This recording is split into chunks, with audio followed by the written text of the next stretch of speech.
regarding agriculture and food security. First, let's look at one of our main problems here in Hawaii. The fact is, we import about 90% of our food at a cost of around $3 billion every year. We have a great year-round growing season, but according to our Department of Agriculture, we have about 1 million acres of designated agricultural lands that are not being used. Okay, so we got the land, we got the good climate. What's missing? We don't have enough farmers. And more bad news, the average age of farmers in Hawaii is 61 years old. So what's the solution? Here's some background. In 2005, we started getting more serious about a solution for food security when we passed a law setting up a task force to develop the Hawaii 2050 Sustainability Plan, which included updates every 10 years to prepare for global warming, climate impact, and sustainability planning. And then in 2008, the task force published the plan with one of its goals, and that was to increase food production for local consumption by 2030 so that 20 to 30% of food consumed is locally grown. Then in 2014, we launched the Aloha Plus Challenge to target 6 areas: clean energy, local food production, natural resource management, solid waste reduction, smart, sustainable communities, and green jobs and education, within the framework of the 17 United Nations Sustainable Development Goals, or SDGs. So yes, we got out of our silos, started sharing ideas, and working toward goals together. Also, Aloha Plus Challenge created an online dashboard that tracks food production, consumption, and food security across the state.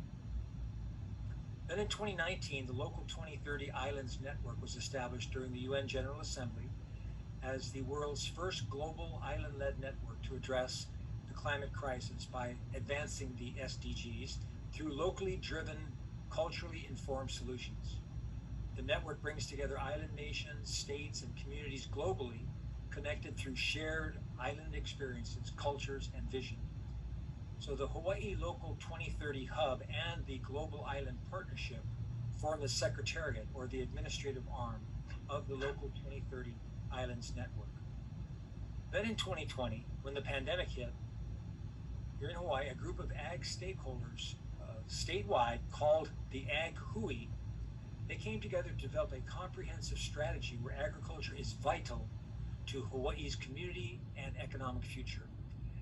They laid out a detailed plan to support a strong food system infrastructure.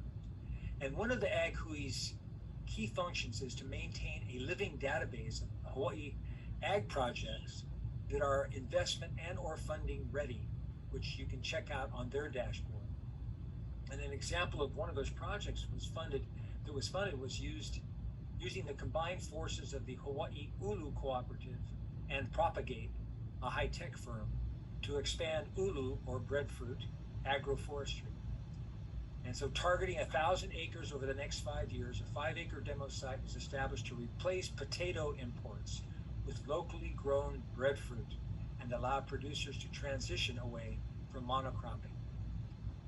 And we also have an amazing Farmer Apprentice Mentoring, or FAM, program that was created in 2015 by the Hawaii Farmers Union United, a nonprofit which is a chapter of the National Farmers Union. FAM is a program in Maui County designed to train aspiring farmers or further refine the skill sets of those already working in ag toward a successful farm enterprise. The idea is to get out of the classroom and into the fields to utilize farmer mentors who have the expertise and the wisdom to pass on their knowledge. So now our Department of Ag is in the process of expanding FAM to the entire state. So this is going to be an incredible help to people who want to get into farming. And speaking of getting more young people into farming, we have a program that I think should be replicated globally. In 2001, on the west side of Oahu, a young couple started a small 5-acre organic farm called Ma'o Farm. And their thought was, how can we connect young people with the land in some meaningful way?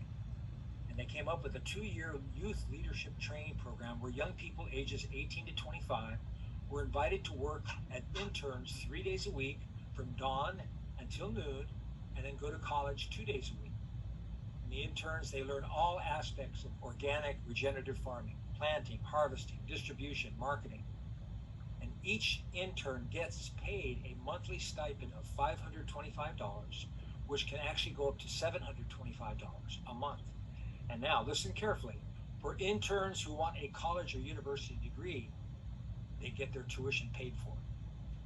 Ma'o Farms has grown from an initial 5-acre pilot, 5-acre plot that was leased in 2001 to currently 381 acres. And since they started, 130 students have gotten their AA degrees and 43 students have gotten their bachelor's degrees from universities. So I'd like to close with a personal story specific to Hawaii, but I'm sure it's appropriate for many of the locales that you live in.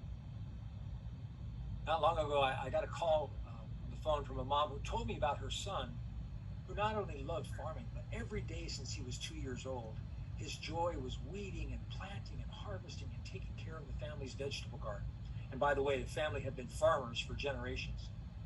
Well, now the kid's in middle school, and his mom noticed that he wasn't going out to the garden anymore. She said nowadays he's always playing with his phone and spending endless hours playing video games. So when the mom asked her son why he wasn't going out to the garden anymore, he said his teacher had told him that he should get into high-tech stuff because that's the future, and told him he'd never make any money being a farmer. So the mom's crying, telling me the story on the phone, and meanwhile, me as a former teacher and also as the current Ag Committee chair, my blood is like boiling. So what to do? We desperately need to change the negative stigma about farming and encourage our young people who have that farmer propensity to follow their dream and point them in the right direction and help them in any way we can. In all my speeches to young people, I encourage them to consider farming as a noble profession, no less noble than being a doctor, a lawyer, or a business person. Where do we begin? How about starting with an expansive viral social media campaign, as well as TV, radio, and print, with catchy ads by young people that will change the current pathetic perception that farmers are losers.